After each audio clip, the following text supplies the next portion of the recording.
All right, got a ton of NFL, college football, college basketball, NBA, NHL, all the sports stuff to get to. But guys, before we start, I think we found element 115. If you don't know what that is, it's what Bob Lazar was talking about that makes the spaceships go up. I believe it's in Congo or something like that. They found an electromagnetic crystal. Oh, I or saw that. as we call it where I'm from, element 115. Where did we see this? This is in Congo. It's out everywhere now. Basically, it's this electromagnetic crystal. You can take one end of wiring and touch it to it, take another end of wiring and touch it to it, and the light works. I mean, okay, here we go. Where did we find out about Here we that? go. He tweeted it. I saw him tweet it. Yeah, it's everywhere. I think Yahoo just reported it. It's like that crystal from, what's the Adam Sandler movie? There's a lot of Uncut Gems. Uncut Gems. There's a lot of them. Look, Kevin Durant. Here's what I'm saying. You know what I'm talking Here's what I'm about. saying. No, not Kevin Garnett. Kevin Garnett. He traded the ring for it. Kevin Durant was going to do that movie and then went to another movie that they thought was going to do better than the box. I don't know how I feel about Next Uncut chapter. Gems. I'm going to be honest. I don't think it was very good. You're not a big fan? Strange to sports me. movie. Really? Strange to me. I liked it. I think it was Sandler's. What'd you think about the one with him as the basketball agent? I didn't see that one. That was the one that came after? I haven't seen that one either. Where he's the manager or scout or something? Yeah, it's weird. But see, I don't know how you're ever going to beat The Waterboy and Happy Gilmore. You know what? You know what's great about You're this not. show? We can start off talking about electromagnetic rocks, crystals, and things like that, and somehow get to Happy Gilmore. Maybe they'll make Waterboy. a movie of this rock, too. Like they made Blood Diamond. With The Rock? The Rock Right. would be good at The it. Rock as The and then Rock. all of a sudden, they've got to go test it in Alcatraz, like the movie The Rock with Nicolas Cage and Sean Connery. The Rock. Just don't kill him in the first 10 minutes. That's No, sure. let's kill him in the first 5. Don't have him jump off buildings. Why not? Well, if you're going to do that, aim for the bushes. You want The Rock that far in the movie? Yeah. The conference championships are set in the NFL, and there's some dandies this coming up weekend. Dallas running back Tony Pollard fractured his leg during the Cowboys' loss, and we're taking your calls live starting at 8:15 a.m. Eastern. Go ahead and get ready. I'm Jake Crane, and welcome to Crane & Company.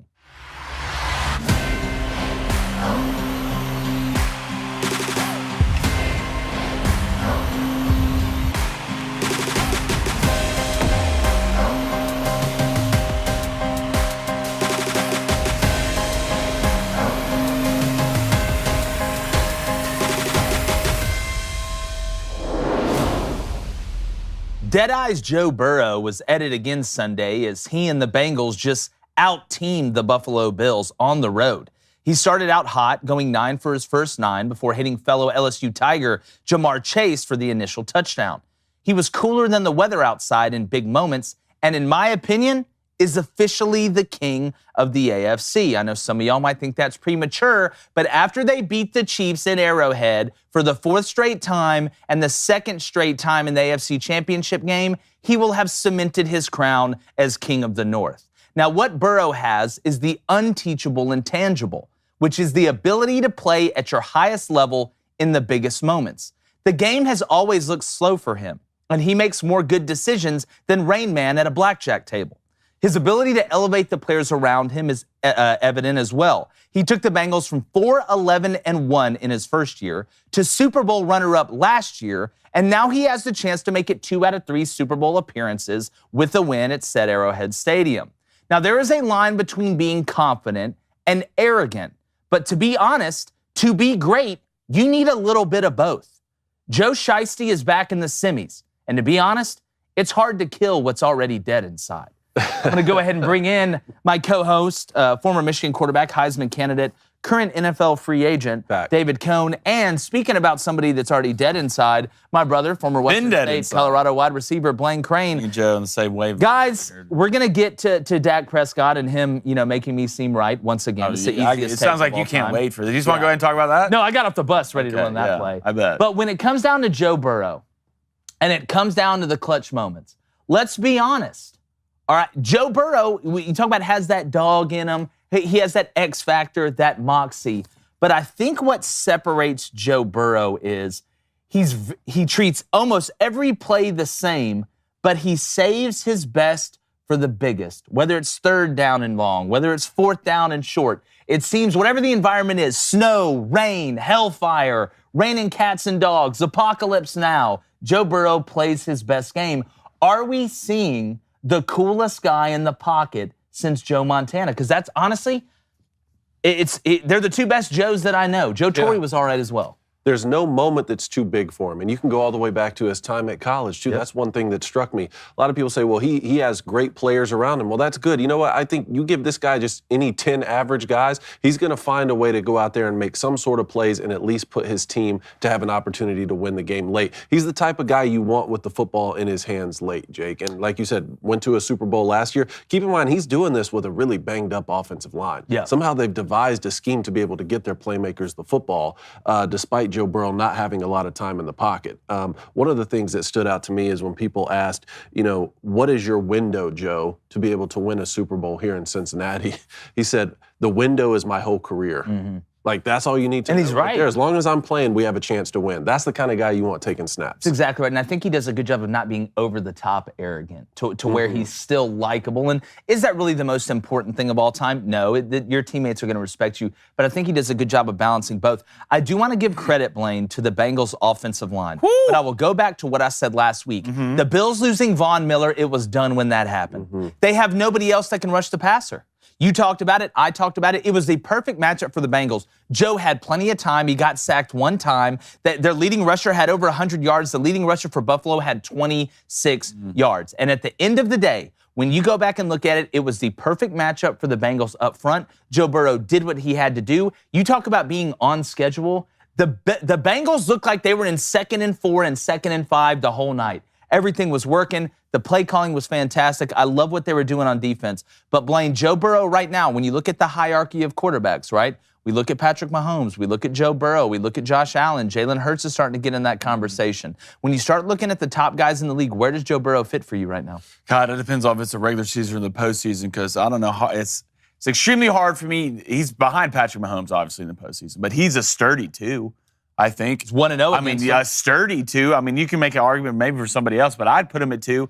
The thing about Joe is, man, every story needs a villain. They needs a villain. And for me, Joe just fits in that villain type of vibe. He's not out there talking a lot of crap or anything like that. He's chosen by the way he plays. Now, there's a moment that's never too big. And to even go back to the LSU days, as you mentioned, there's a certain respect and there's certain things that you get out of guys, and he has those intangibles. Jamar Chase, T. Higgins, Tyler Boyd. Ask these guys if there's quarterbacks ever scared going into a situation or looks unprepared. Never. And if you're the Bills, it had to be pick your poison, right? You weren't getting there with 4, and they kept bringing 4, and Joe just sat back. Joe Mixon had a great day. He threw checkdowns, found Jamar. They looked like, and the biggest surprise to me was the offensive line maybe, but the Bills' offensive line got killed.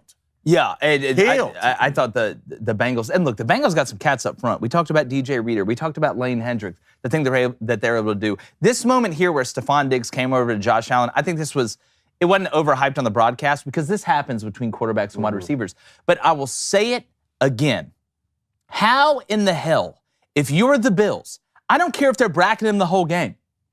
I've watched Stephon Diggs beat brackets, all right? I've watched Justin Jefferson beat brackets. At some point, you've got to find Stephon Diggs. Gabe Davis is a nice side dish, nice, garlic mashed potatoes that you get with the steak. Dawson Knox, nice side of macaroni and cheese. All right, but Stephon Diggs is the steak. You find a way to get them the ball. What did the Bengals do with Jamar Chase? If he wasn't catching the ball on the outside, which they fed him a lot, they were giving him sweeps, getting him involved in the offense. I was shocked. I thought Sean McDermott, this was one of his worst coaching jobs of all time when it comes to the playoffs. Last year against the Chiefs in overtime, it kind of is what it is, man. It's a tough situation. I don't think the Bills were ready to play. They didn't play to their strengths, at least from a game plan standpoint, and it cost them. I mean, again, it is what it is, and we're going to get into best and worst, but when it comes down to this Stephon Diggs situation, you were a quarterback at a high level, Cone. When you have a receiver come over, there's a difference in the NFL and college, but kind of talk everybody through this and kind of the normalization of this. Every wide receiver wants the ball. Every wide receiver always thinks they're wide open and they should catch that pass. One way to diffuse this is to hit another receiver who is open. So if Josh Allen completes this ball to Dawson Knox for a touchdown and the Bills are back in the football game, Stephon Diggs isn't doing that on the sideline. Yeah, these guys are professionals at the end of the day. He's going to say, hey, at least somebody caught the ball and we scored and now we're back in the football game. But when you don't complete the pass and you haven't been getting the football down the stretch of a game, you have to say, I'm the best player. You have to get the football to your best player. We were talking about this with the Chargers. Get Austin Eckler the ball in the second half of the game. Sometimes, what I said, when you go through your progressions as a quarterback, obviously they're going to double Stephon Diggs. Obviously they're going to bracket him. He's not going to be wide open a lot. You go through your progressions and make the right read on 2nd and 6 when it's the second quarter. When you're on the final drive of the game and the game's on the line, that's when you need to sometimes force the ball to your best player. Or complete it to someone else, like I said, and score a touchdown. One thing I do want to say on the Joe Burrow comment, I've never seen Joe Burrow as a villain necessarily. I don't think he fakes being a hero. I think he's, fine being whatever. I've never seen him as being a villain, though. Well, he has that demeanor for sure. Like, even going back to college, it's Joey B. the King. I mean, he's always gone against the odds of what everybody says, right? I mean, go to the playoffs, they were supposed to beat Patrick Mahomes. And the way he doesn't talk about it, he just does it. It's just kind of villainous to me. It really. How is that villain? It really like Floyd Mayweather Jr.'s like embraced the heel villain. Well, Floyd Mayweather talks. Yeah. That's what Floyd Mayweather does. Joey doesn't talk. He just acts. Well, does it get to a point where you have so much success early, or you beat the odds so much that you're just a villain? Like people that hate the Cowboys, just to hate the Cowboys. Sometimes by being a big brand name, not that the Cowboys have had a ton of success, why do people hate Tom Brady most of the time? Well, it's because he's had all this success. At some point, I think if you have enough success or you dominate and go against the odds, people will put you into a villain category regardless if you want to be it or not. But I do lean kind of with what Cone's saying. I don't think Joey B's afraid to embrace being a villain, but he's not going out of his way to try and be the villain. Now he will clap back, as they say, if somebody calls him out. He isn't afraid to do that. But I can see both. Look, Lex Luthor, you wouldn't have known he was up to anything until the monster got out of that dome stadium he was building in. So you never know. Let Joe Burrow beat Patrick Mahomes again, and I think you will start to see a little bit of that villainous strain that Blaine is talking about. But we're talking about Stephon Diggs being the best wide receiver for the Bills. If you want the best sports book when it comes down to sports gambling, you need to head over to our friends at DraftKings. There's 4 NFL teams left. All right, 2 conference championship games, and only a few more shots to win big on the playoffs with DraftKings Sportsbook, an official sports betting partner of the NFL, counting down to Super Bowl 57. New customers can bet just $5 and get $200 in free bets instantly. It's $5 to get $200 in free bets. And if you're not a new customer, you can feel the conference championship thrills with stepped-up same-game parlays. Cone, pay attention. This one's for you. Take your shot at even bigger NFL payouts and boost your winnings with each leg you add up to 100%. I mean, look at both the games. You've got Bengals Chiefs and Niners Eagles. What else do you want? Jalen Hurts, great story. Brock Purdy, best story since Simon Birch. Joe Burrow, Patrick Mahomes. I mean, let's be honest. The storylines, would make Tom Clancy blush when you look at it. So you need to download the DraftKings Sportsbook app and use our code BOOSTER. That's BOOSTER. New customers, like I said, bet $5 on the conference championship games and get $200 in free bets instantly. That's only at DraftKings Sportsbook and only with our code BOOSTER. BOOSTER. Minimum age and eligibility restrictions apply. See show notes for details. I'm getting really good at reading the fast part at the end. Like they do in the commercials? Mm-hmm. Like sometimes I'll be like, this toy battery sold separately and not included, whatever. I'm trying to get good at the end of that to really, be able to, you're always getting better. Backup career. Yeah, a backup career. Backup career. Voices. They need those guys. Voices. Sure. All right, speaking of great clubs, let's go to the Booster Club. All right, let's go to Ryan Buffalo. What's up, Ryan? He says, who's the weakest team left in the playoffs? Oh, that's a great question. As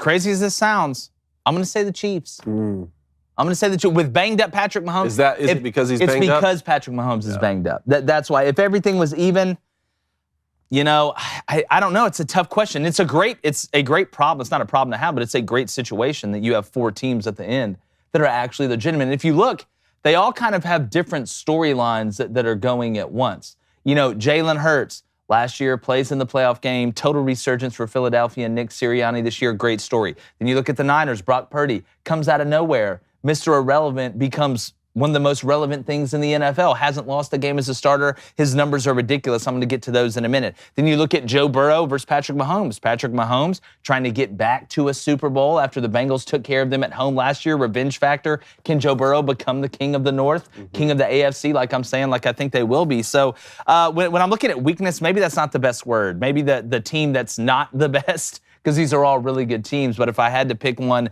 that was kind of the runt of the litter, I would go a banged-up Patrick Mahomes and the Chiefs, because if he cannot extend the play like he normally can against the Bengals, they find a way to find a way. Which shows you how crazy important he is for that team, because him healthy, they could be the favorite. Yeah. I mean, they were the favorite for much of the season. I think undoubtedly the two best defenses are coming in from the NFC, right? I don't think anyone's going to argue that. So talking about Joe Burrow and the Bengals, you have to feel good about, even if you're going head-to-head with Patrick Mahomes, you have to like Joe Burrow's chances of being able to have success against the Chiefs defense, more so than if you were about to face either that 49ers defense we just saw last night or the Eagles defense that we saw this weekend. Yeah, they've got to find a way to do something with Chris Jones, because if you blow up the interior, and you know this better than anybody, if you blow up the interior of the line of scrimmage, it throws everything off for the quarterback. Now all of a sudden you're having to make those long throws to the sideline for 3-4 yards.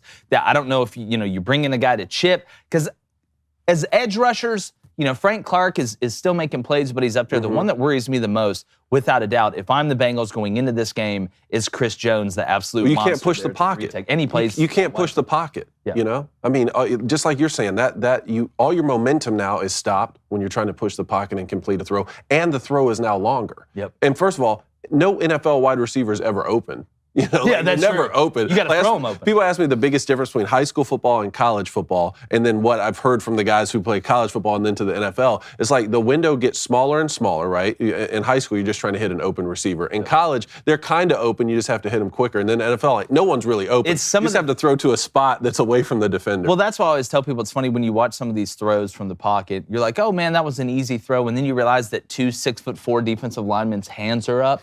And you had to, it's not just as easy as, hey, there he is on the drag, I'm just going to throw it straight to him. You have to find a way. That's why it's so crazy what, shorter guys like Russell Wilson and Kyler Murray and Drew Brees and guys like that who are able to still get the ball where it needs to go. You're literally changing your arm angle almost every time and having, to manipulate the ball, very similar to a pitcher does in Major League Baseball.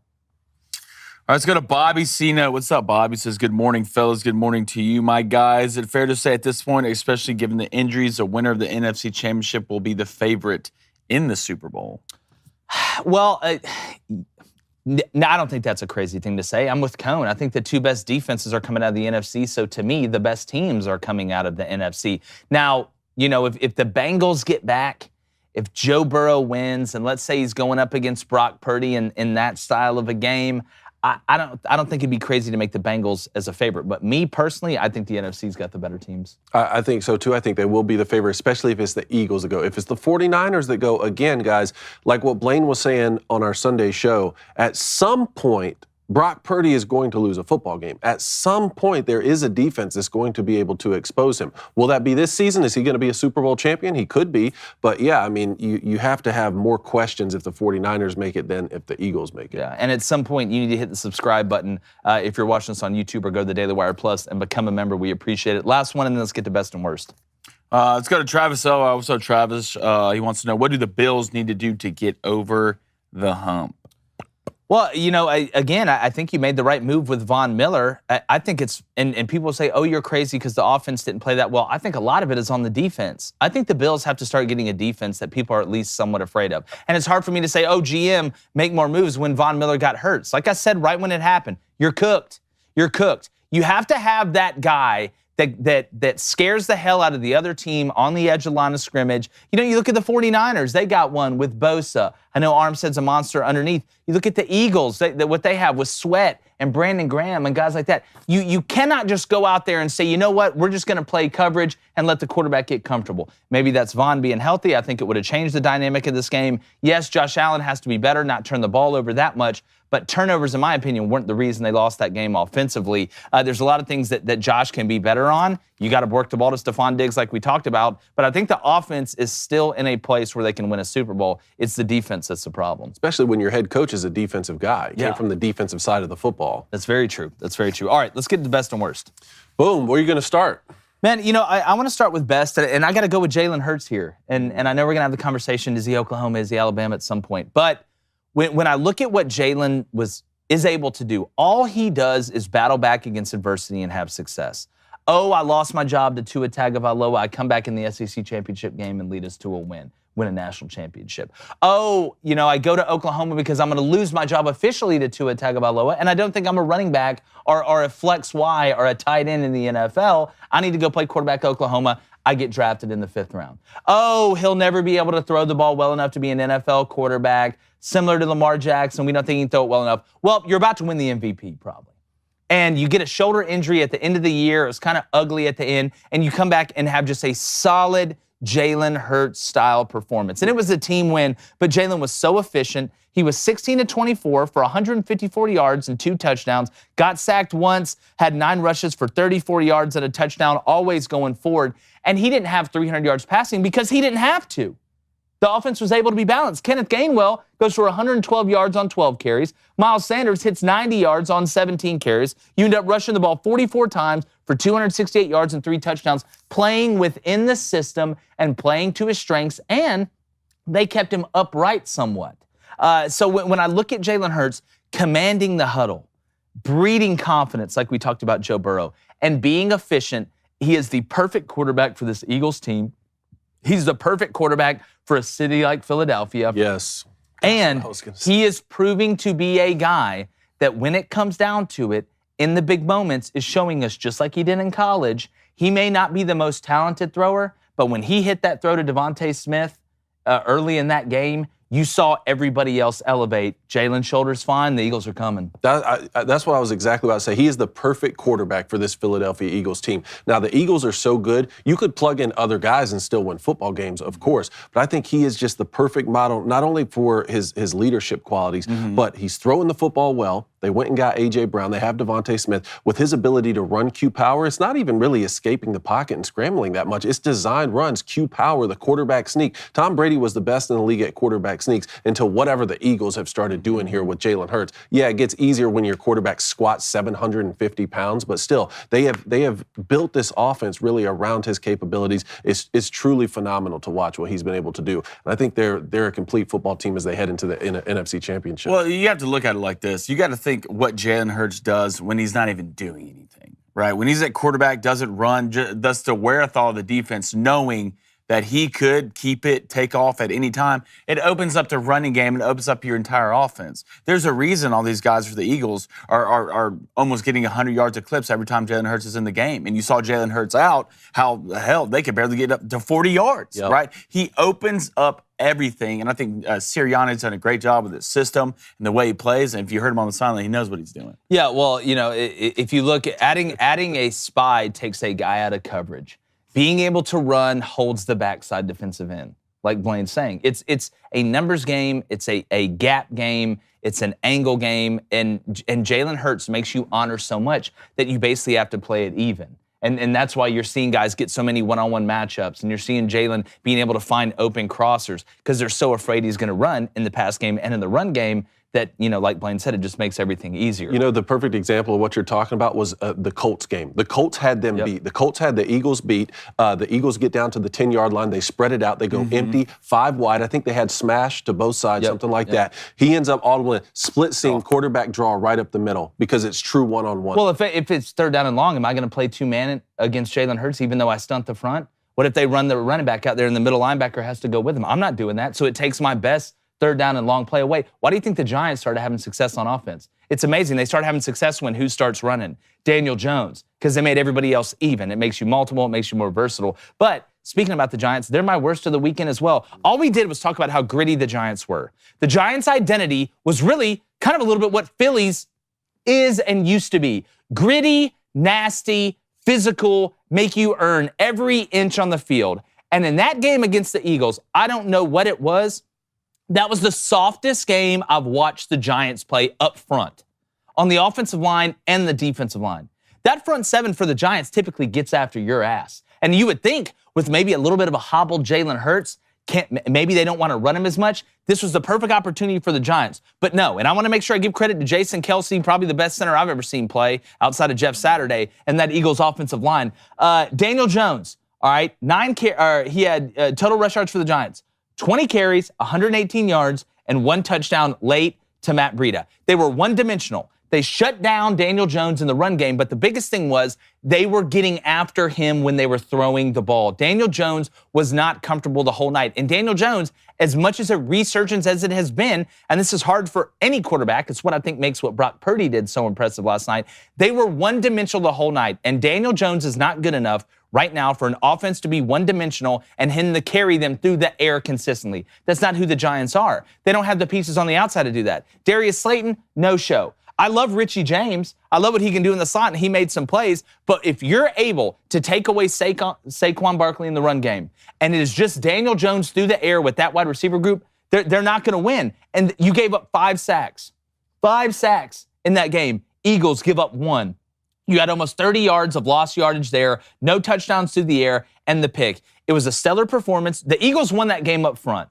Make no mistake, they won the game up front. Outrushed them 268 to 118. If you look at the throwing numbers, at the end of the day, I mean, Daniel Jones was 15 to 27 for 135 yards. Jalen Hurts 16 to 24 for 154 yards, but it looked totally different, didn't it? Because one team was in rhythm, one team was balanced, run to pass. The Eagles didn't have to throw for 1,000,000 yards. They didn't really have to throw it at all the way they were kicking their ass up front. So I put this game on the Giants in the trenches. They were my worst of the weekend, and it totally goes against the narrative of what got them there. But having said that, while it didn't end the way that a lot of Giants fans wanted it, you found some answers. You were looking for some answers during the year. Well, you found them. Can Daniel Jones be the guy? Hell yes. Is Saquon back? Hell yes. Do you have some young offensive linemen that even though they struggled against the Eagles, got some good experience and can help you down the road? Yes, if I'm a Giants fan, I'm not pissed. I'm actually somewhat excited for the future. And I think it shows you just how weak that Vikings defense was. Oh, it's their fault. It's their fault. Before. What do you think? When it comes to Daniel Jones, or when it comes to the Giants and how they move forward? You have a lot of young talent. I wouldn't base everything off the Eagles. The Eagles are just a lot better version of y'all. Yeah, that's what they are. Yeah. I mean, y'all just the poor man's version of the Eagles right now. It said on the Sunday show. I mean, the offensive line phenomenal. The depth that the Eagles have on the defensive line is ridiculous. Secondary, you have Slade Jr., Pro Bowler. You get Gardner Johnson from the Saints, who's absolutely balling. So you're right now. You're I would say the second best roster in the NFL. To the Niners. To the Niners. Yep. That's what I would say right now. Yep. And I think Bosa makes a huge difference for the Niners in general. But the biggest thing, if you're the Giants, you found your guy in Daniel Jones. All right? You did. You found there was a call that he was either going to pick up or not when it comes to a contract, and he answered the call. That's what he did. And I know a lot of it has to do with Dayball, the way they played physically up front, and Saquon Barkley looking like Saquon Barkley. So if anything, if you're a Giants fan, Justine, all right, I know you got beat 38-7, but you should somewhat keep your head up, in my opinion. What's your best and worst, Kenny? Look, my best from the weekend, boys, you know, it has to be Chad Henne. It has to be your boy. Let's Look, go. The 14-year NFL veteran Patrick Mahomes, your MVP, goes down. Who do you call on? You call on Chad Henne, and what does he do? He delivers a 98-yard touchdown drive right before halftime when you needed it the most. And do I have to remind you how many points the Chiefs ended up winning the football game by? Yeah. 7 points. Now, I played with Chad at Michigan. He's a friend of mine. If this were just a one-off and an anomaly, you know, that would be one thing. Boys, he did this 2 years ago in the divisional round. Remember, Patrick Mahomes goes down. I think it was with a concussion against the Cleveland Browns. Chad comes in again. What? Gets critical first downs. You are only as good as your backup quarterback. And when you need that guy to come in and keep a drive alive in the most important times in the playoffs, that's the difference between a championship caliber team and a team that gets bounced and goes home early. So good on Chad, good on the Chiefs. They're going to be a problem. We're going to keep an eye on this ankle moving forward. And see Chad's a great middle reliever. 98 yards, Dave. Yeah. And it looked clean, just down the field, bing, bing, bing. They put Patty in. I think they went 3 and out twice. I was like, hey, man, let's get Chad back. Get Chad back in. Chad's first completion and his last completion on the drive, who was it to? Travis Kelce. Yeah. That's how you know to get the best player in football. How much money do you think he just got from that drive? Well, he's been signing extensions every year. Look, and he's going to keep signing. I mean, you talk about Tom Brady played till he's 46 or maybe even further. Hell, Chad Henne may play till he's 66. The way this is going, 1-2 drives a year. Come in, hey, we're in the playoffs at the end. That's all we need. Let's get Patrick the blood pumping. Let Patrick get his jazz baths in during the week.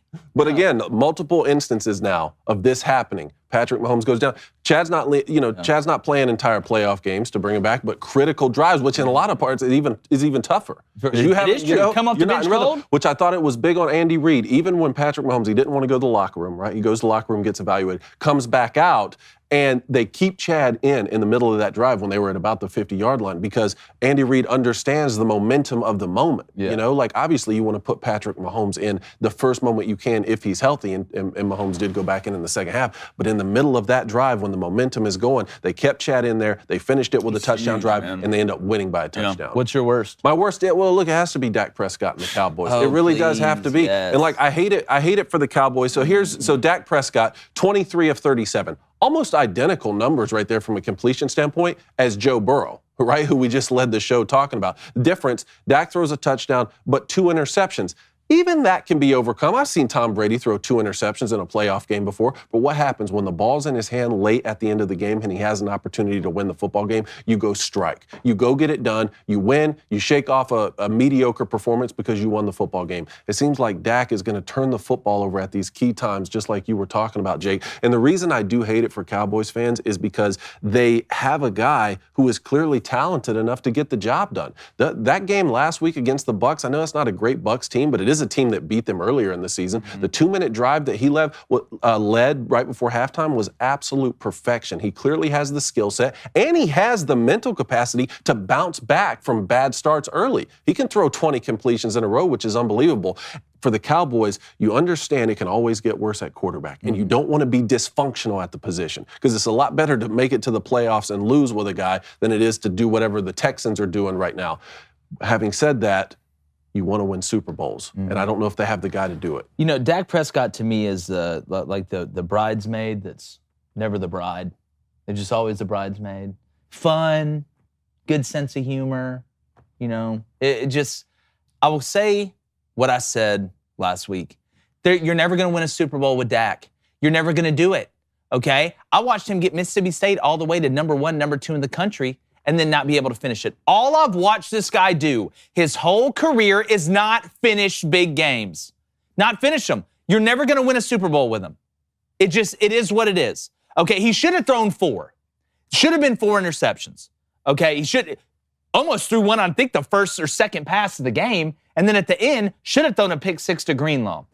You got all the pieces. The defense played their guts out in this game. They gave them every opportunity. Brock Purdy didn't throw for a touchdown or run for a touchdown. Hell, Christian McCaffrey scored 1 late. You held the Niners to 1 touchdown and lost because Dak Prescott, when it comes down to it, how many times did he miss CeeDee Lamb?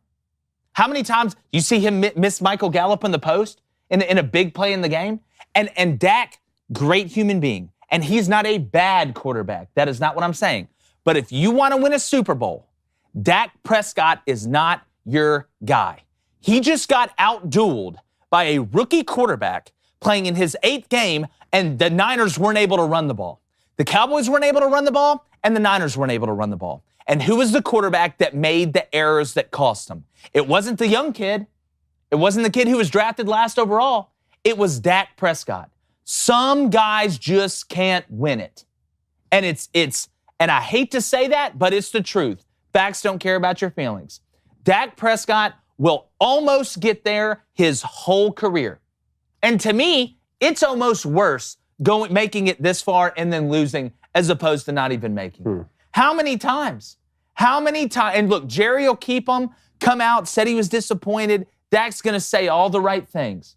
But at the end of the day, the difference in Joe Burrow and Dak Prescott is when that moment is big, Joe goes and grabs it. And when the moment is big for Dak, he throws it to the other team. I don't know another way to put it. He had his chance. He was in the pocket. The offensive line gave him time. You get sacked 1 time. This is on Dak Prescott. It's time, Cowboys fans out there. It's time to realize you have a bridesmaid who will never be the bride, or the groomsman that'll never be the groom. It's 2023. You know, people think they're robots now anyways. But look, Dak is Dak. I'm sorry. This is like that show on ABC. This is us. This is us. Mandy Moore, this is us. Yeah. You're not wrong. It is. Blaine, best and worst. My best is going to be Travis Kelce. After that Jackson performance, he had 14 receptions, was his most in the postseason history by a non-receiver player. He ended up with 98 yards. Now has 120 receptions in the playoffs, which is only behind Jerry Rice. So you're looking at a first ballot Hall of Famer. And for me, just come from a receiver, and I played a little tight end too, man. His IQ when it comes to football is so high, and it's just so fun to watch. So that's my best. My worst is the Bills. I mean, It's different if you just come out and lose the game, but if you come out and look uninspired and unprepared, which they did, I mean, you come out in the first drive and you blow a coverage, leaving Jamar Chase walking into the end zone. You just look unprepared. And, with DeMar Hamlin coming back, I don't know another game you can get up for more than this game right here. And it looked flat. I see Stephon Diggs freaking out, telling guys to get up and everything. Josh, I don't know. Josh looked like a deer in headlights after the first quarter. I mean, you're down, 21-0, 14 or 17-0, and it was never a moment in that game where I was looking at it and it was like, man, the Bills are about to come back. Mm-hmm. The Bills are about to come back and make this a game. Hell, it's not like they don't want ratings. If anything, they're going to try to help them a little bit, but it was just flatline, and I can't understand it, and that's on the head coach. That is on the head coach not having his guys ready. Yeah, I want to make this point about the Niners real quick in this game. Since Brock Purdy took over, they scored 33 points, 35 points, 21 points, 37 points, 37 points, 38 points, 41 points. Their lowest total since Brock Purdy has been the quarterback for the Niners. They scored 19 points and still won the game. Championship pedigree. Yeah. Championship mentality. Winning in multiple ways. But Blaine, I'm with you. I never felt like the Bills were going to. I want to ask you guys a coaching question here. With the Bills drive that was about 7 minutes, something like 7 minutes and 30 seconds left in the game, when they were coming down the ball, let's see, it was on, what yard line was the ball? They were in field goal range, the Bills were. And they elected, it was 4th and 6, they elected to go for it on 4th and 6, I think from the 15 or the 20, rather than kick the field goal, even though they were down 17. I'm kicking the field goal. 3 scores. Do you kick the field goal? I'm kicking the field goal. It's a 3-score game. Got to. Like, I've got to get it to 2 scores. It's the same principle I say when you're down 10, there's a minute to go, you're in field goal range, it's 1st and 10, you're on the 30, let's go ahead and take the field goal. I need to get that to 1 score. Like, regardless, I'm going to have to score twice either way. I want to go ahead and get it to 1 score to give myself the most time. That's the same way I look at it. People say, oh, well, it takes a while to get down the field. Well, yeah, it does. But in general, you need points. Like, mathematically, you need to do that, in my opinion. I thought, it was, at the end of the day, if you get an onside kick, you're at the 50 anyway. And you have Josh Allen who can throw it 812 yards. Yeah. But, it kind of is what it is. But, guys, I do want to mention this. We talk about people that come in clutch. Well, our friends over at Black Rifle Coffee come in clutch, too. They set out on a mission to make the best cup of coffee to ever hit your mug, and they've achieved it. It's like when Buddy the Elf runs in that place and he says, best cup of coffee in the world. Congrats, guys, you did it. Well, they didn't do it. Black Rifle Coffee did it, and they wanted to sell enough premium coffee to be able to build a support network for veterans, first responders, and law enforcement. It's the most important thing they do, and thanks to you guys out there, that dream has become a reality. Black Rifle Coffee has expanded their team of active duty service members, veterans, and veteran family members. They're also to donate over 120,000 bags of coffee to veterans and first responders. So go to blackriflecoffee.com. Use our promo code BOOSTER, BOOSTER, for 10% off. You can also find Black Rifle Coffee in grocery and convenience stores near you. Black Rifle Coffee, America's coffee. Is that Power Llama? Power Llama. Somebody asked me which one I should get. I said Power Llama or Gunship. My bag. And I already told them they should have a bag called I'm going to kick your ass. Here. What about a bag called Flaming Dragon needs to come out. A Flaming Dragon Black Rifle might be in the Coffee? works. That may actually wow. All right, but you need to use that code BOOSTER for 10% at checkout off your purchase and your first coffee club order. It's great situation, guys. All right, speaking about clubs, coffee clubs, night clubs, golf clubs, Booster Club. All right, we got some donations here. Read them, Blaine. All right, let's go to Capperhead, 22, $10 donation. Appreciate it. He says, odds on a Super Bowl 54 rematch. Also, is it possible to medically donate my ankle to Patrick Mahomes? The answer to number 1 is yes. The answer to number 2 is you don't have the steady hands to pull off a procedure like that. And believe me, they're giving Patrick everything known to man, God, and the surrounding universe to try and get that ankle healed. Even that electromagnetic crystal we were talking about in the Open. They probably just rubbed that all over his ankle, because who knows? But guys, a high ankle sprain, that's a tough deal. Like, and Tony Romo made a good point. You can, day of, like when it happens, you can tape it up and try and go. Yeah, you're wrong. Today for Patrick Mahomes, it feels like he got shot with a Beretta in the ankle. That's how bad it hurts. I think he's going to go. I think he's going to play. But one of Patrick Mahomes' best attributes, with and without Tyreek Hill, is being able to extend the play inside the pocket, outside the pocket, and moving up toward the line of scrimmage. And if he has to sit back, and I know, they got to get the ball out early. Best believe the Bengals know that on defense, and they've got some great plans when it comes to getting ready for guys on that side of the ball. And he's already throwing off platform so much. That's the first thing I think of when I think of Patrick Mahomes. Every throw is off platform, sidearm, different angles, all that kind of stuff. You can only do that if your lower body is just completely in sync and you're able to have torque and leverage and all that kind of stuff. But he's going to play. We've seen that, just like I said, we saw this a couple years ago. Oh, he's going to play. He's going. Yeah, there's no way you're stopping that. It doesn't matter if you're Andy Reid or maybe Christ himself. Patrick Mahomes is going to play. Just give him whatever they gave Joe Biden during the debates. Yeah, I mean, Boom. look, and whatever they gave him, boom, just like that, he's ready to go. And when you say Super Bowl rematch, I know the Rams are out of it. I'm thinking he means the Bengals getting back to the Super Bowl. Or That's got to be that. Yeah, it's got to be that. It's got to be that. Gotcha. Yeah. Right. Let's go to Ben Layden, $20 donation. Nice. Says, Where are you? Does Zach Taylor get the recognition he deserves for the job that he's done? I don't know. Blaine wanted to fire him last year. I had the same did. question. I still want to. You still want to? Yeah. After that, you want to talk about people blowing it when it matters. You called a play to your backup running back in the Super Bowl. The angle route to Samaje Peter, it's the Bourbon Bowl. You can't hold anything back. Jamar Chase is just over there in the corner. Yeah, Zach that's Taylor's the like, worst don't throw to Jamar. Don't throw to, Samaje. He works hard in the weight room, guys. Yeah, if I'm Joe Burrow, I'll be like, all right, I'm going to throw it to Jamar. Yeah, like it's still, and he works hard in the weight room, but guys. still, there will always be that little bit of hate. What if it comes out and we find out that Zach Taylor called that play and said, "Hey, I want you to throw it to Jamar," and Joe Burrow? That'll never happen. That'll never come out. What if the information comes out? Joe Burrow would never. What if the CIA comes out and First of all, you don't put the evil on Joe Burrow like that. They're like, we're going to tell you who really killed JFK, but first, did you know that Joe Burrow changed the play? Joe Burrow might be in the CIA. He might be. He might be. Yeah. Let's be honest. And Ty got smoked cigars, always dressing nice. Yeah. If anybody could take out Putin. The villain, yeah. Cone. All right, let's stay in the Booster Club for one more. We are taking your calls in 4 minutes. Oh, yeah. I forgot we had that today. 4 minutes, and then you get to call in and either be nice to us or mean to us or kind of somewhere in the middle. I like a mixed bag. RN gas stove user, you better watch, man. They're going to come get you. Yeah. Can we realistically see a Chad Henne versus Brock Purdy Super Bowl? Man, it's so funny because a couple years ago it was. Remember when the Chiefs were going to play? The Chiefs played the Bucks in the championship or in the Super Bowl. I thought it was going to be an all Michigan affair with Tom Brady and with Chad Henne starting. That was the week you and I met. Remember that? That was the first week you and I ever met, and you said, "I'm taking the Bucks in this game." And I was like, "Well, that's interesting," because Mahomes was banged up, and I was like, "Man, this could be an a Michigan quarterback affair." Look, as far as Chad and Brock Purdy playing each other, I don't know, man. Look, I'm going to be honest with you. If I'm Chad Henne and I lead us to a Super Bowl, I'm retiring. That's it for you? Like, well, I'd be like, hey, you know what me and Peyton Manning had in common? We both retired after we won the Super Bowl. Yep, Elway too. Yeah. Just come out the first drive, lead them down, throw a touchdown pass, retire. Guys, I did all I could do.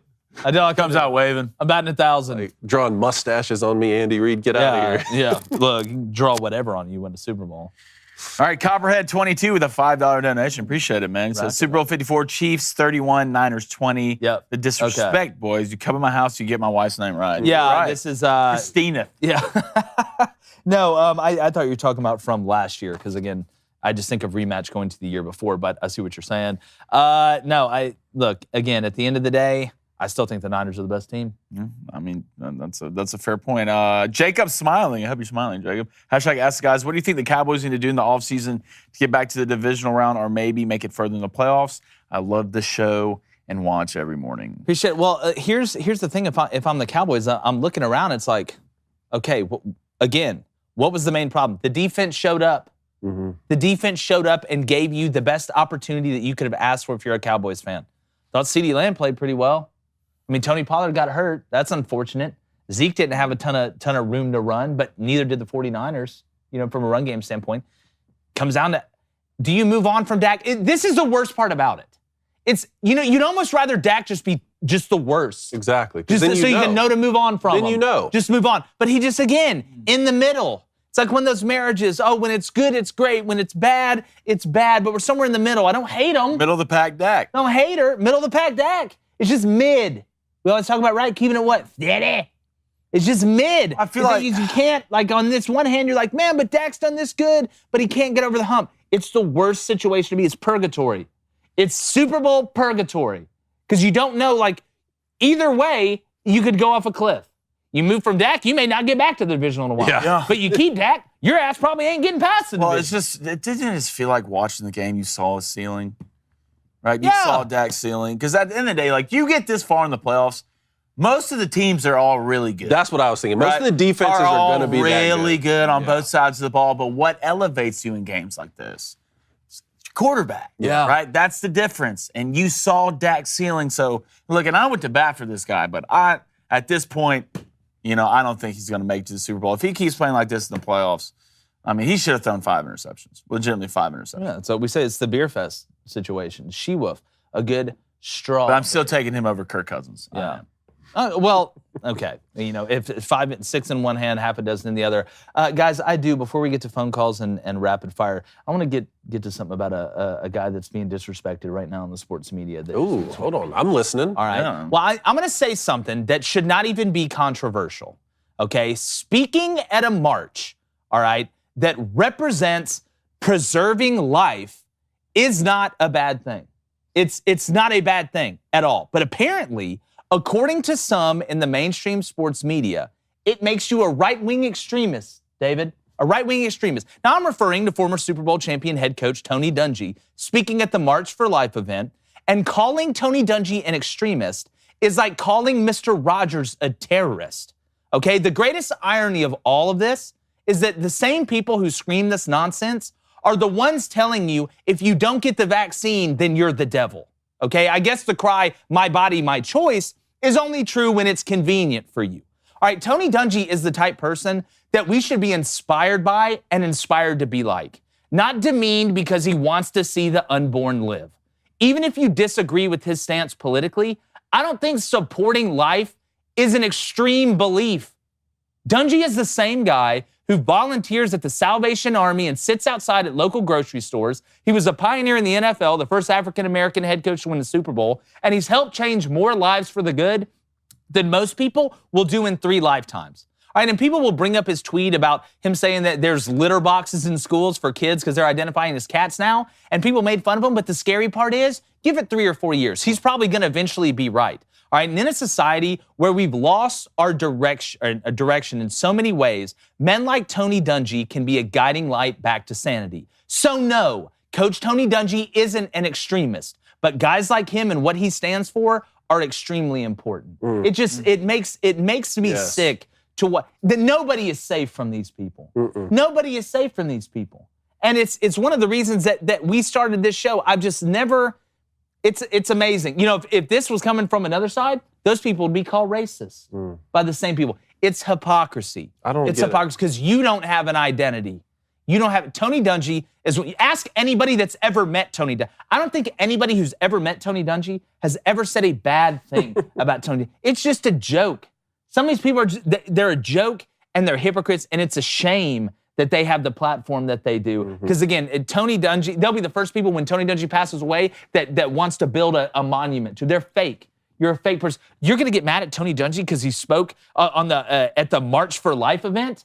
I mean, how is it a controversial thing? How is that a controversial thing? And if you don't agree with it politically, and there's some instances where I think in some cases we can have a talk about certain situations. But when it comes down to speaking at a March for Life event, the evil in some of these people, I don't get it. Yeah. Well, yeah, if they can come for Tony Dungy, that's what I'm saying. They can come for anybody. Yeah. I mean, this guy is exactly who you would want your kids to be, a mentor. Hell, got invited by 2 presidents to come sit on the board of councils. I mean, is in the Boys and Girls Club. But this is what the left is, right? Either you fit what we say, or you're a bigot, you're a racist. Hell, you can go fight a war in Ukraine, right? The tolerant left, that's what they are. But the minute you go against one of their ideas, you will be canceled, forever canceled. But they better not. I don't even know if there's a way to cancel Tony Dungy. No, I hope not. After what he's done in his life, after what he's done in the game, I mean, it's first African-American coach to win a Super Bowl, won a Super Bowl as a player. I mean, go down, this guy's a Salvation Army, who's huge in the Boys and Girls Club. Yeah. Huge, one of the top people in the country in the Boys and Girls Club. But he says one thing, which he's not wrong, which I'm surprised if it's not already happened, to be honest. I mean, they're probably bringing leashes. I mean, litter boxes. Hell, who knows what else? But he's not wrong. Well, they can't cancel him if he doesn't cave, right? Just stand up for yourself, huh? I already apologized. On the one tweet that you're talking about, the tweet, I think it was responding to a Daily Wire tweet, but not for the March of Life. I mean, he's standing up for himself on that. I don't know where we are in society, what's happened the last 10 or 20 years where you can throw out the term right-wing extremist.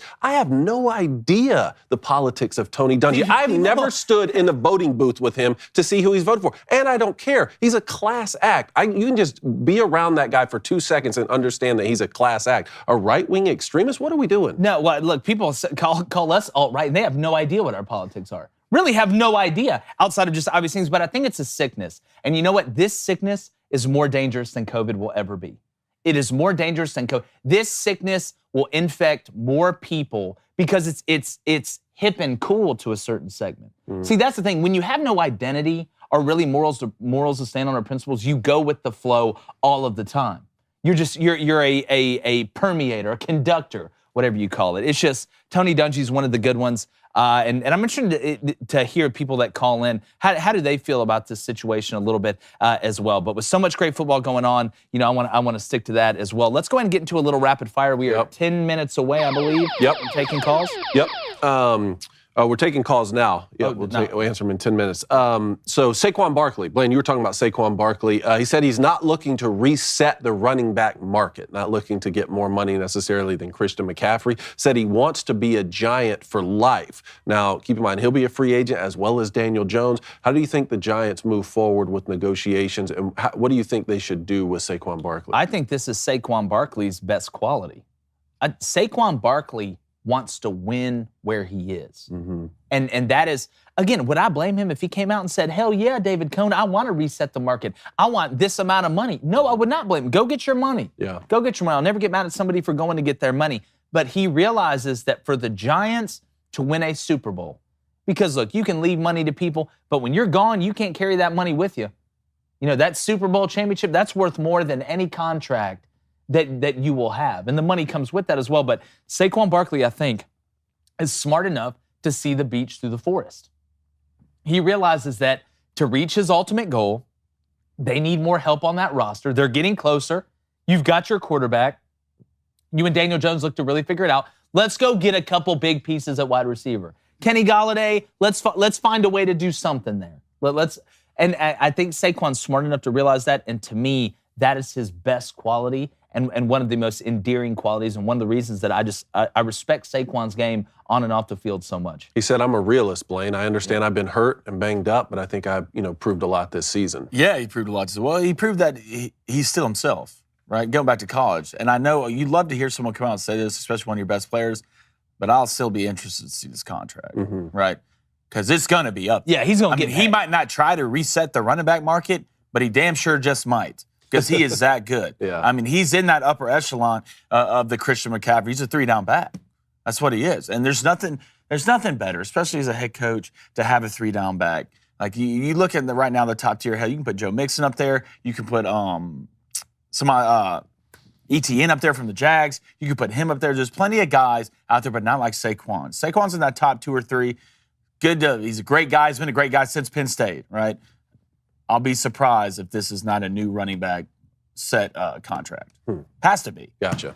We talked a little bit about Ed Reed was going to take the Bethune-Cookman head coaching job, the historically black college. Some news broke this weekend that I guess the contract wasn't finalized. Ed Reed went off on social media. He's not going to be the head coach at Bethune-Cookman. What do you guys think about this? Well, they're not going to pay the money to be good. Like, do you remember when Deion Sanders? This is a problem with HBCUs. So I don't want to hear anything from the HBCUs anymore, from Bethune-Cookman or any of these people that aren't going to put their money where their mouth is, because I know you got money. I know you've got money. All right, the biggest problem the HBCUs have is that the people that manage the money up top are corrupt. They're corrupt. I'll say it. They're corrupt. Ed Reed is calling a spade a spade. Oh, so you want me to come in here and win on this little shoestring budget? Y'all don't want to do the things it takes to win. So I don't want to hear anything else from HBCUs. Oh, it's not fair. Oh, no, you don't care enough. You can't have your cake and eat it too. You can't get funneled this money and then not put it in the football program and expect good results. Like, what do you expect? Have you lived life before? You get out what you put in. And Ed Reed, like Deion Sanders said, sometimes you just got to walk away, brother. Sometimes you just got to walk away, and he's exactly right. It's a shame on Bethune-Cookman. You know what? If that's not a priority for you, then that's fine. Then don't expect results. Don't expect to get a guy in there that's really going to care or really going to motivate. If you want somebody, just some mantelpiece to sit up there and say, hey, we have a football program, then you cannot expect results. So I don't want to hear any more complaining from the HBCUs. Ed Reed is calling you out. Deion Sanders called you out. Sometimes you're the problem. It's not racism. It's not lack of funds. It's stupidity and corruption at the top. I'll call it spade a spade.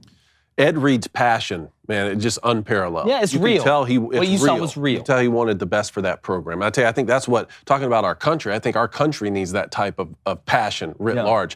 If you want to fix something that's broken, right, which that's what he was claiming in his rant, you need that passion, and you also need some patience. So I'm wondering, because a lot of people were saying that he was basically asking for too much from the university too quickly, that he just couldn't give, so he got upset and put it on social media. Do you think he could have used some more patience in taking what he was able to get for the football program just immediately and making it better, or is it just a situation of complete corruption? I think it's complete corruption. He said he sat down and met with every one of them. He said they're not even playing checkers. He's like, I sat down to talk about chess. They're not even playing checkers. I don't think they know.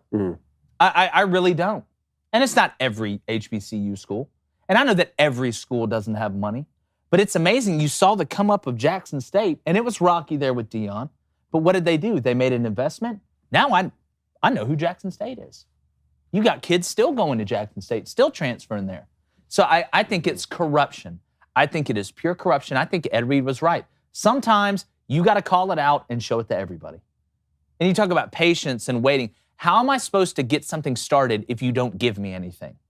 Like, I'm just supposed to come over here and just magically wave a wand and it's supposed to work? I applaud Ed Reed for it. And we need, where there's corruption, it needs to be called out. And that's what I think this is. How many instances, let's go back to Grambling. I can go back and find so many instances of corruption in these HBCU schools. It's ridiculous. And I think Ed Reed and them calling it out for everybody to see, and I'm a fan of it. Do you think Ed Reed may go back and coach at Miami? Think maybe go coach with Deion? Yeah, I think Ed Reed needs to be able to coach somewhere. I mean, just the role model this guy, what this guy has gone through. You know, I understand if you're Bethune-Cookman, because one, I'm pretty sure you agreed on the terms already, and once it really came down to the contract is when you backed out. And another thing that blows my mind, and it goes back to Deion Sanders, you know, where's the African-American leaders? Yeah, in their community to come help. I mean, Deion Sanders says he went to a bunch of people who are really high up in the African American community. Where's Al Sharpton? And would not come out and put a dime to help out these HBCUs, because what do these HBCUs need? They need money, right? They need money. Deion talked about the corruption where he was. Hell, Deion was barely making money. I mean, Deion had enough money to get through it, and Deion could see the beach through the trees. But at this point, if you're Bethune-Cookman, and even if I feel like you sat down and had an honest conversation with Ed Reed about like, hey, man, we want to get you this money. We just can't get you right now. I feel like Ed Reed's the type of guy to understand that. Yeah, well, I really do. Yeah, but my thing is, it's not about them just getting money. These schools have gotten money. They just squander it because it's corrupt. Go look at what Deion Sanders accusing Jackson State of. I mean, this isn't you took $20 from the piggy bank. It's fraud. It's theft. It's misuse of funds.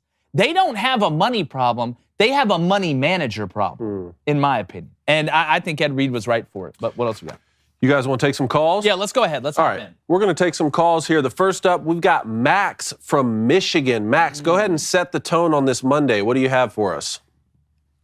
Hey, what's up, Crane and Company? What's up? Just want to say, hey, huge fan of the show. Sadly, Michigan fan here. Actually, big Notre Dame fan here, and that's actually my question. So, Marcus Freeman it seems like he's finally got his quarterback in Sam Hartman. Mm-hmm. Hopefully the offense will be a little more efficient next year. But what are your guys' actual predictions? Like, where do you think Notre Dame will stand next year? And what do you think the expectations are on your end? Because for me, at least, I think you finally got your quarterback. I'm thinking 10-2 at worst. I think would have to be a successful season for Marcus Freeman. Yeah, well, number one, Max, appreciate your call, buddy. We appreciate your support. I think the expectation at Notre Dame is always going to be the same, right? Because of the tradition that they have. You expect to win championships and win rings. But when I look at the way Marcus Freeman, and we've seen Notre Dame in the past, right? Offensively, trying to be explosive. Defense is just okay. Trying to outscore people to win a championship. That's not really the way you win a championship. Name the last offense that just had a bad defense that won the national championship just because. 2019 LSU defense, still pretty good. All right, you look at 2020 Bama defense, still pretty good. Notre Dame's identity is flipping. They're becoming more physical on defense and on offense. And now you've added a quarterback in Sam Hartman that has experience, right? We talked about Joe Burrow and the unteachable intangible. Well, one of those is experience. And you have a running back room that we know can be dominant. And the offensive line for Notre Dame has always been pretty good. And Marcus understands the importance of that. The only way Notre Dame can get back to winning rings is by getting that physical edge back like they used to have when they were winning them, like when Nebraska used to be winning them. And I think Marcus understands that. The question for next year, though, is that schedule is hell, Max. That schedule is hell. I think we can pull it up. I got it. Let's go through the schedule real quick here. Okay, you start week 1, you have Navy at home. Win. You have Tennessee State. Win. Go to NC State. I'm going to give them a win. That's a win. Central Michigan at home. Win. Got them Buckeyes. On the road, right? I believe that's at home. It's at home. We'll see Ohio State at quarterback. That's one. You win that one, and you get to 5-0. Then we can start talking about possibly 11-1 and getting into the playoff and setting yourself up. In my opinion, I think that's a loss. You think it's a loss? Right, who else they got? They go to Duke. Tough. Go to Louisville. We'll see. You have USC at home. I tell you what, I'll say this, Max. Y'all may not go undefeated in the regular season, but by having that schedule, I think you buy an insurance game with where Notre Dame is. Because let's say you lose to Ohio State and beat USC, or beat Ohio State and lose to USC, you can go 11-1 and still get into the Final Four the way that we've seen it, Max. So 10-2, I don't think it's out of the realm of possibility with an experienced quarterback, but I would feel good about your future at Notre Dame because you guys are getting back to being physical up front on both sides of the ball and not having to trick people to beat them, and that's how you win championships. No, I agree, and it'll be interesting to see, does that identity flip when you bring in someone like Sam Hartman, who's used to running that slow mesh RPO? I don't think so. I think they're going to still be physical, and you change Sam Hartman a little bit. Yeah, it'll be running pass. You lose Michael Mayer, I'll really be interested to see in that receiver room who's going to step up. Oh, they'll fill someone in. Yeah. Notre Dame having a tight end is not what I'm worried about ever. But thanks so much for calling in, Max. We really appreciate it. All right, let's go to Jack calling in from Baltimore here. Jack, what do you have for us? Hey guys, so I was just wondering, you got Brock Purdy on here now. Do you think he's a repeat Colin Kaepernick story, or do you think he's the real deal? Well, this is a true projection. All I can do, Jack, is go, based off what I have seen. And it's not just, hey, is he accurate with the ball? It's how fast does the game look for him, and what does he do in big moments? And when you watch what Brock Purdy has done, he's kind of been through every scenario, right? He comes off the bench cold against the Dolphins, leads them to a win. Knows he's going to be the starter all week, wins a home game. Then goes on the road and win. And that's all he's done is won. But the pieces around him have slowed the game down a little bit. But when you watch him extend the play, right? Even when you watch him extend the play and throw the ball away, Brock Purdy is already not doing what Dak is doing and some of these other quarterbacks that cost their team the game, and that's turning the ball over. Is Brock Purdy the most talented quarterback in the NFL from a physical standpoint, an athletic standpoint? No, but you don't have to be. I am more impressed with his acumen. And when you look at the Niners game, that was one of the few games with Brock Purdy, really the only one I can remember, Jack, where the run game wasn't keeping them on schedule, and he had to do a lot on third down in the passing game, right?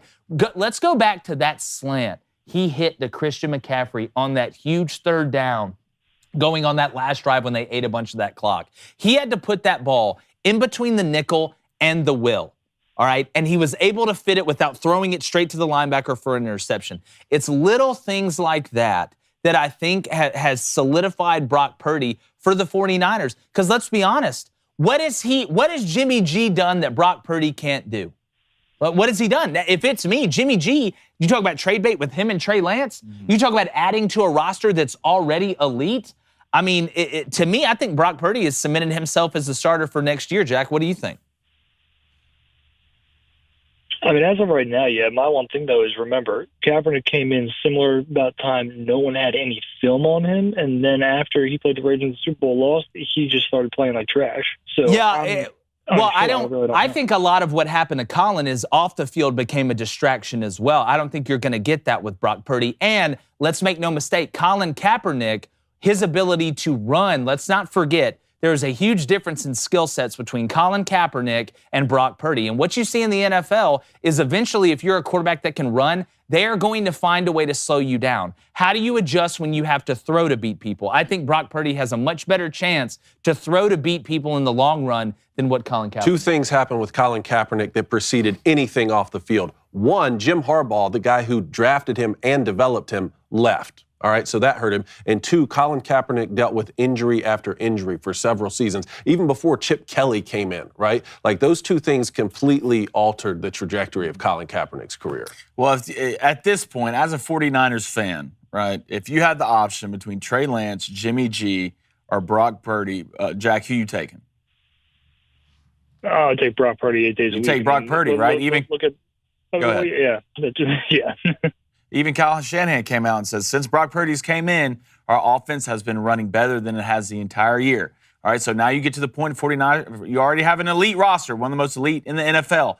If Kyle Shanahan makes the decision to be Brock Purdy's the guy, all right, then you go with that from now on. Even if they don't win the Super Bowl this year, which they have an extremely good chance to. It would be interesting to see them play the Eagles and these defenses that are stacked on kind of a little bit of both sides. But I feel like right now, and trust me, I was kind of against it. I was thought at some point Brock Purdy will look human, right? Really didn't against the Cowboys. Mm-hmm. So put all the eggs. Go in there. Let's go. Trey Lance, I feel bad for you. 2 years in a row, you get hurt and see your job taken. Jimmy G, go ahead and get out of here. Or you can keep Jimmy G as a backup. You know, it doesn't hurt. He's one of the best backups kind of you can have in the NFL. But at this point, man, I wasn't a Brock Purdy believer. I'm damn sure am now. Yeah. Thank you, Jack. Jax, thanks so much for calling in. All right, let's go to Christian. Christian is calling in from Kuwait. Really? Christian, what do Is you that in have? Ohio?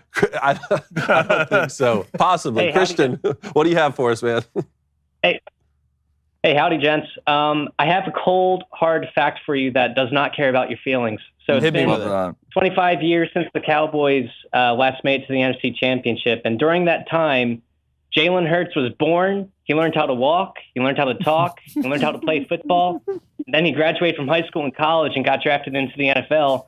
And then he made it to the NFC Championship first. So my question for you is, who do we blame for this? It's number one, I'm guessing you're in Kuwait because you're in the service? Yes.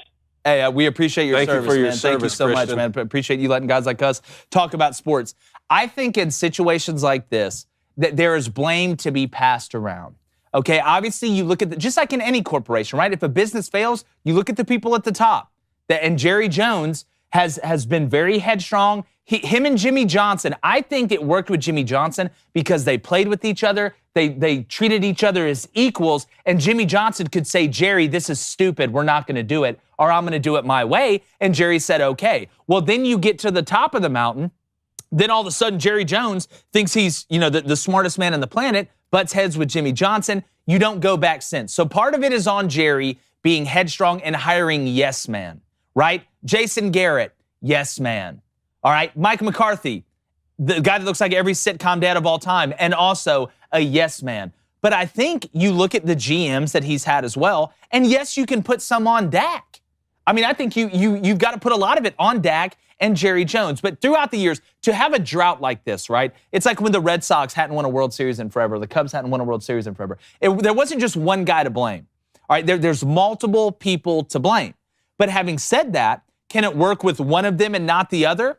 Yes, but I can promise you this, as long as Jerry Jones is breathing, it's going to be Jerry Jones that is the one that is there, and Dak will eventually not be if he can't do it. So I think there's blame to spread around, and you have the Jalen Hurts one. Now do Brock Purdy. I mean, Brock Purdy wasn't a twinkle in his parents' eye before the last time the Cowboys went to the NFC Championship. Christian, are you all in on Dak Prescott?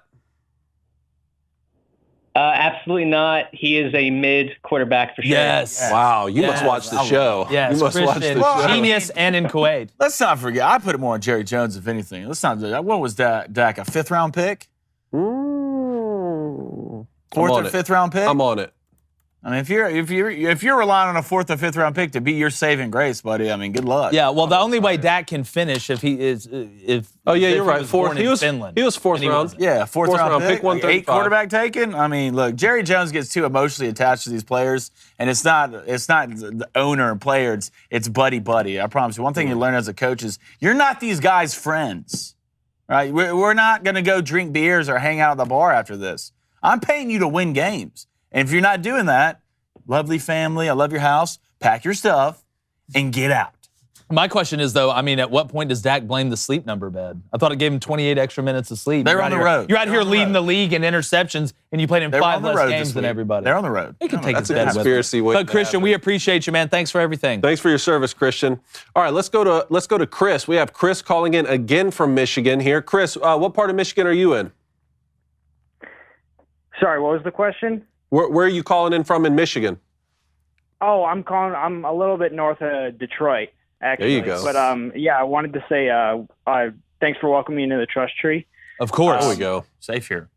So I wanted to bring it back to college a little bit. I have an important question. So a little bit of history. I've been to the Appalachian State game. I was at the End of the Lights game. I went to a couple bowl games for Michigan. My question, but I never went. I ended up joining the military. My question is, what does it take for you to be able to claim a college that you never went to?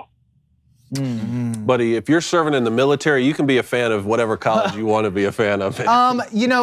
My thing is this. I mean, I think it's circumstantial, right? Like, so I grew up as a fan of Auburn. I took a scholarship to play baseball at South Alabama. Like, I don't think you have to go to a school to be a fan of that school. If that was the case, then Alabama would only have 3 fans. Like, it just... That's a low blow. I'm just saying. I'm just saying.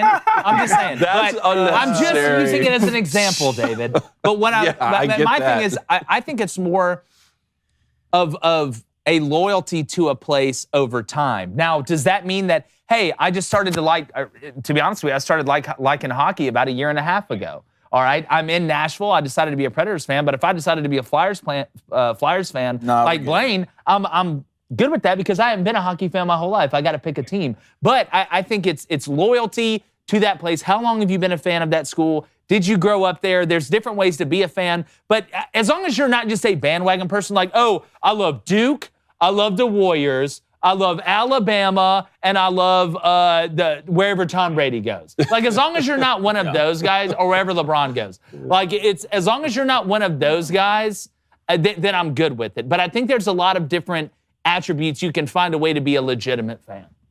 I'll say this: you can claim a team. One, I agree with what Ken said. You're in the military; you can claim whatever hell team you want to claim. But you can claim a team if they're not at the top of their game. Right? That's what you can do. You can't just come out and claim to be a Bama fan and have people take you serious. You know what you do right now? You come out and you claim to be an Auburn fan, right? Because they're down, just like me with the Flyers, right? You don't want to bandwagon a team. They won't take you serious, Dave. It doesn't matter. If I came out and was like, man, I just started liking basketball. I'm a huge Warriors fan. I just came out and started liking women's basketball. I'm a huge UConn women's fan. You know, so like if you're going to claim a team, go medium or below that, but don't go top tier because people aren't going to take you serious. Well, look, geographical proximity matters. It does. Here. Yeah. Chris is calling in north of Detroit. What do you? Yeah, you're good. You're good. You want to be a Michigan State fan? Yeah, what you want to be a 49ers fan? Chris, like, I'm a huge 49ers fan right now. He's the Lions right next to him. You know, so would you take him seriously? He just started liking the 49ers? Go ahead. I was going to say, my dad and I, we've had season tickets for as long as I've been living here since early. Come on. No, you're a Michigan fan. Nobody's testing your gangster when it comes down to being a Michigan fan. I know that. I wanted to ask you guys because I'm what some might call a Walmart Wolverine. So that's what I was asking. No, look again. Like number one, if you give any of your money to a certain institution, there is no saying that you're not a fan because that speaks volumes. But no, you're not a Walmart Wolverine or Kmart Buckeye or whatever that they call the stuff up there. You, sir, are a true blue Michigan fan, and we appreciate you. Thanks so much for calling in, Chris. We appreciate it, man. All right, let's go to Paul. We got Paul calling in from Virginia. Paul, first call from Virginia. Paul, congrats. What do you have for us, man? Krenko, how are you guys doing? Doing good, great, man. Appreciate you calling. Yeah. Big time Broncos fan. I was wondering something I've been thinking about over the weekend. I want to know what you guys think of this. I think Jim Harbaugh can still go to the Broncos. Let me explain. First of all, McCarthy's game canned. Okay. And I think Gary's going to go out and bring in Sean Payton. Mm-hmm. He's been with the Cowboys before, and then because Dan Quinn, Broncos aren't hiring him, Cowboys aren't hiring him, and then when Harbaugh left for Michigan, he said there was mutual interest between the two, and I think if the Broncos do end up missing out on Sean Payton, Greg Penner's going to call up Ann Arbor and say, hey, $25 million a year. You want to take a tour of the facility? Calm down, Cone. Look, Calm down, Cone. Paul, I don't think anything is off the table when it comes to Jim Harbaugh, but what's off the table when a guy wears jorts and roller skates and cleats inside? I mean, at the end of the day. But when you look at that, it's all about what the market bears, right? We talk about this all the time. You know, what coaches are out there.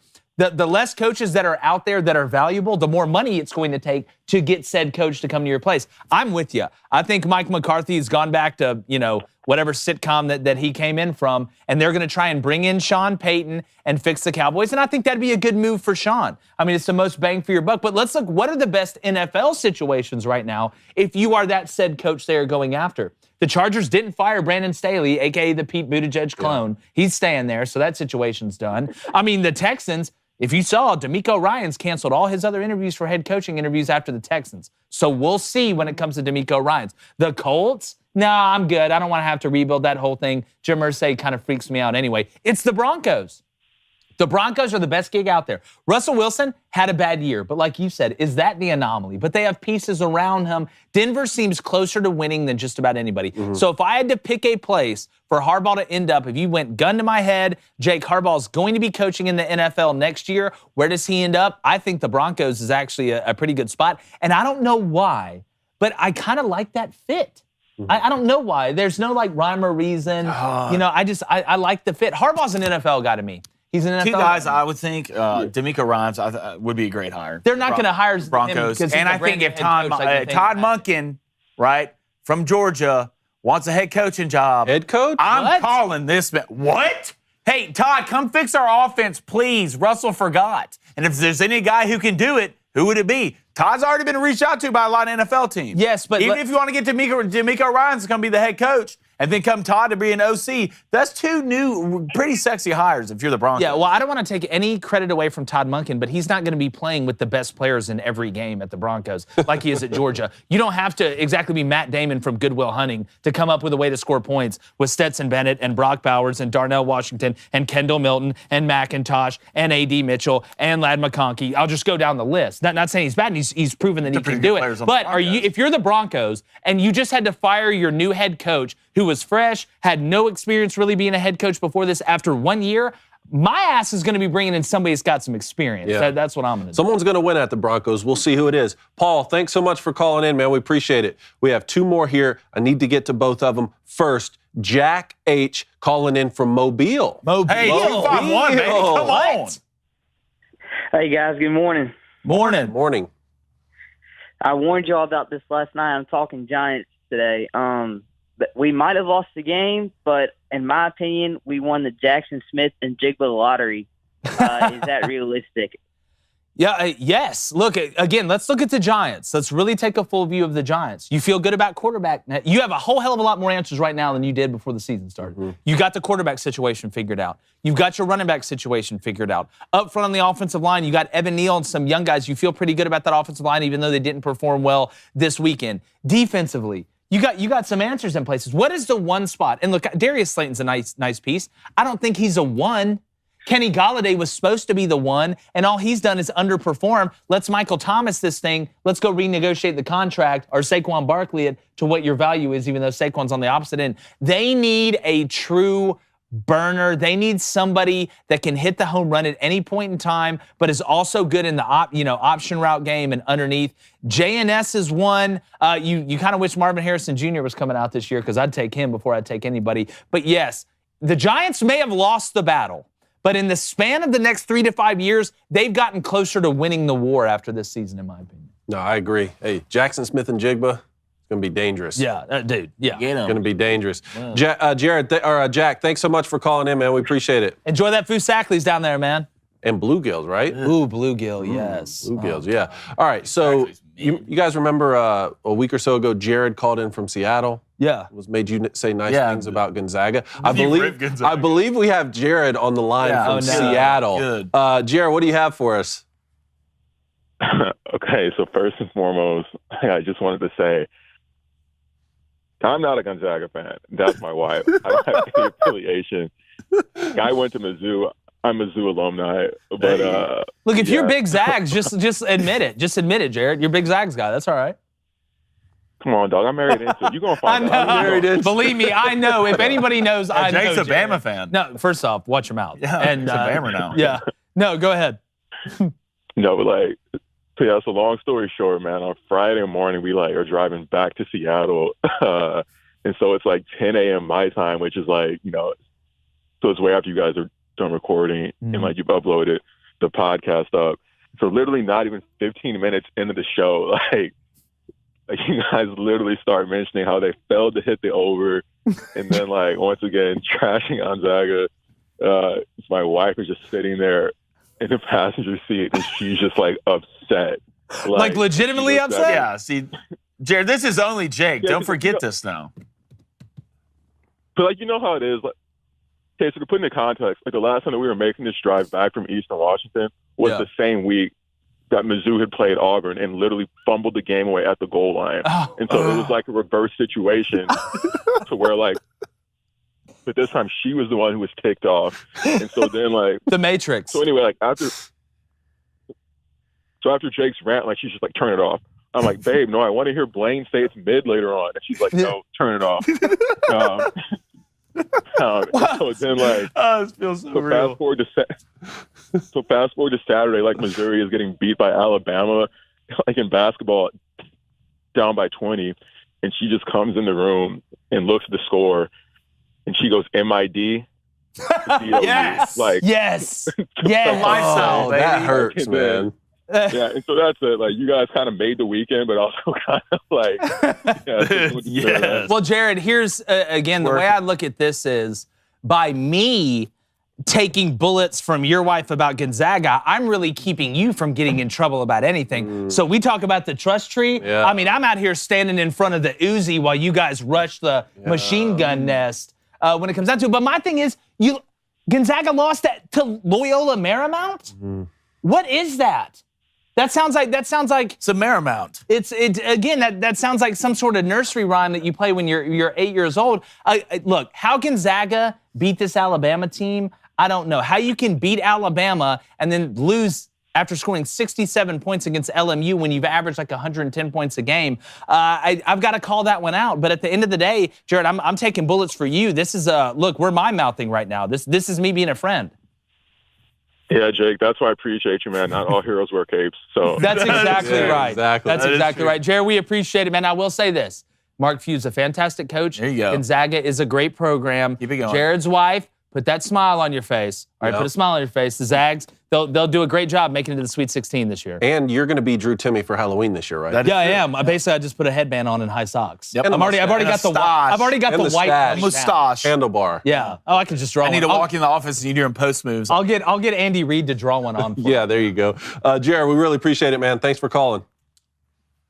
That's what we got, boys. All right, love the call-ins. Remember, we do call-ins on Wednesday and Friday as well on Flaming Dragon Friday. Guys, I've got to get over to the board, all right, of bets. I mean, Blaine just having the month of a lifetime. Not really. How many Up 30 units are you units? up right now? I'm up 20-some units. Oh, just up 20-something units? Look, I had a huge weekend. I almost made $3,000 this week. Yeah, I know. He was at my house. Blaine, as I came Couldn't over to the believe board, Blaine comes over to my house on Saturday, all right? Reed goes, we get steaks, a little bit of New York strip, some green beans with some what was that, Havarti cheese? Look, we went bougie this weekend. So Blaine, first, I'm sitting there watching. What was the first game? Travis Kelce. Travis Kelce. Blaine's like, all right, you got Travis Kelce, first touchdown score. Boom, he hits it. Cone, you had that one too. Believe it. And Blaine goes, I'm just gonna put some bread on Dallas Goedert, first touchdown score or whatever. And all be Can't dang. believe it. Dallas Goddard. Yep. Boom, boom, boom, end zone. Blaine looks at me and Reed and goes, just won $1,200. So, look, it's a great situation. We're getting the records finalized from our buddy Cody Nason, the king of getting graphic, or the graphic king, depending on what county in Pennsylvania you're in. But tonight, here's what I got. Said I'm never betting college basketball again. All right? I lied. You do this every day. I lied. Every day. All right, I lied. Kansas played terrible against TCU at home. Wasn't able to score. Scored 143 points. Needed 144 and a half. Can't make a layup. Couple free throws, anything like that. It was bad. Grady Dick sucked. Mm-hmm. I mean, Jalen Wilson kind of fell off there in the second half. Here's what I got tonight. Give me Kansas. Money line on the road at Baylor. Mm-hmm. Okay, that's plus 120. Road dog. Giants. All right, I think they figure it out. Then I'm going to the hockey. We've been hot in hockey. Let me grab the hockey stick. Got a parlay tonight. Give me the Rangers of New York money line, the Maple Leafs of Toronto money line, and the Flames of Calgary money line. Together, they form the mega range. No, they form plus 213. I want to get hot on the ice, boys. That's what I want. What do you want? What do you got, Coney? I love that. I'm going double hockey as well. I'm going to take the Rangers money line just by themselves, though. That's minus 135. And then a little dog bet parlay here. Maple Leafs, like you, but I'm going to pair it with the Stars. Both money line plus 125. All right, surprise. Going a little NHL and go a little NBA. The Calgary and Toronto money line is minus 110.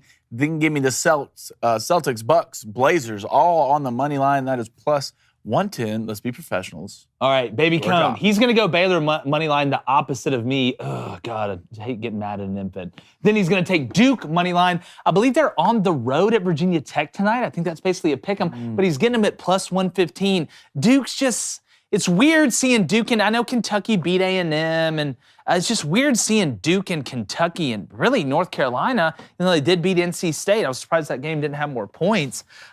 Just mid. Just absolutely mid. But I'll tell you what's not mid is that Booster Club over there. That's what I know. Let's go to Daniel Inslee. What's up, Daniel? He says, $10 donation. Appreciate it, brother. He says, turns out producer Justine is, in fact, a real person. She is. She is. Yes, she exists. human person. A disappointed person at this point. Very disappointed. David S., $5 donation. He says, I don't know if y'all talked about this. Maybe you did, but Cone, did you expect your Jalen Hurts tweet to unleash such a firestorm? Dude, I cannot believe it. Like 5 million. Like, trust me, there's a faction of Oklahoma fans. Get ready for Wednesday, because there's a certain segment that's going down, and you want to talk about the trust tree? We're going to get into the nitty gritty. We'll dive into the trust tree. Yeah. Just hope so there's a hole in it. don't miss Wednesday, a certain segment that takes place on this show. All right, what else? Let's go to Chip Pye there. What's up, Chip? He says, my buddy never attended a day at Auburn. His dad graduated from UAB.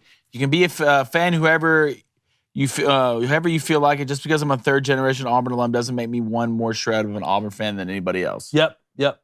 I'm with that, as long as, again, like we said, you're not I'm a Lakers and Duke and Bama and 49ers right now. We all know those people. Some of you are those people. And to those people, we love you. We'll let you in the trust tree, but we can also get better and improve. Well, that's front-running Frankieism. Yeah, it is. It is. Look, front-running isn't something that's good unless you're in track.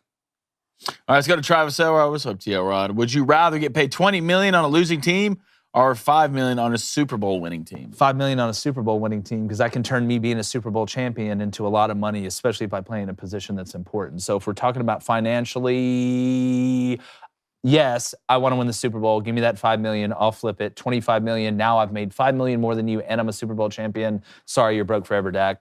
Can I invest? Yes. I want to get in on that. You want to get in on this? All right. It sounds very stable. $6 million. You got it? Yeah, I've got $6. We'll start there. All right, well, I'll look at you once. Let's go to Quasi Terrible. What's up, brother? After watching Brock Purdy, Dan Snyder is looking to trade down to the last pick for their next franchise quarterback. Is Dan Snyder still own a franchise team? Look, I think Dan Snyder's just trying not to get put in prison right now. Look, if you're the Redskins, though, like, the Redskins. No. That's what y'all are to me. It's their name. That's their name. How does Taylor Heineke not get a legit shot? Like, if I'm watching Brock Purdy and I'm like, okay, this, Macaulay Culkin's out here doing his thing. You got Taylor Heineke. He's out there wearing those hats from Peaky Blinders. I believe in it. And that's why. Did he not get a legit start? No, at the end, they put Carson Wentz in the game to try and get in the playoffs. Like 8 games. And he just absolutely blew it. Taylor Heineke was pretty good. The only reason the Commanders, or Redskins, whatever you want to call them, had a chance to make the playoffs is because Taylor Heineke came in and saved the day after another devastating Carson Wentz injury because he's made of bubble gum. Well, talk about a guy who's not going to win you anything. I mean, Taylor Heineke's not going to win you anything. He's a mediocre NFL quarterback. That's what he is. I think if you look at his record with the Commanders, it was with what he has around him. Mediocre. Who do the Commanders have around him? Jahan Dotson's going to be nice. McLaurin's nice. Yeah, you have another one, too. I mean, you have 3 solid guys and 2 solid backs. I mean, your offensive line's not great. The defense is pretty damn Well, good. then you're screwed. I'm just saying, Heineke's not going to win you anything. He's not. He's basically Carson Wentz. You can say maybe a little bit better than Carson. He was better than Carson Wentz. A lot better than Carson Wentz. Let's go to Heather Mama. What's up, Heather Mama? Now let's go to Jack Doe. Do the Bengals win it this year, or does Mahomes choke again? I don't think. Has Patrick Mahomes ever choked on anything? No, I think one time he had some cheese stick that the cheese was too fried. He choked on, but that's about it. Look, I'm riding with the Bengals. There, I said it. I rode with the Bengals against the Bills. I'm riding with the Bengals against the Chiefs. Done it before. They're good. Mahomes on a bum ankle and he's dead inside. Or Burrow's dead inside and Mahomes on a bad ankle. So look, at the end of the day, I'm riding with the Bengals. I think they can win it. But Stop it. Is Dak good, mid, or trash? Mid, 61%. Mid, 62%. Good, 5%. Trash, 19%. Mid, 76%. Wow, There you okay. go. That's the Jury's definition of in. mid. I tell you what's not mid when you hit that subscribe button. Follow us on all social medias. Go be a member. Daily Wire Plus, some great stuff over there. Jordan Peterson, we got Daily Wire Kids coming as well. Some fantastic content. We appreciate you guys. Make sure you follow us on all social media as well. And check out Black Rifle and DraftKings. That's who our bet's brought to you by. And we're going to be tweeting out our best bet of the day. Did pretty good this weekend. And like the chances of Dak Prescott ever winning a Super Bowl, our old Jer Bear getting back to the big game, we're going. Gone.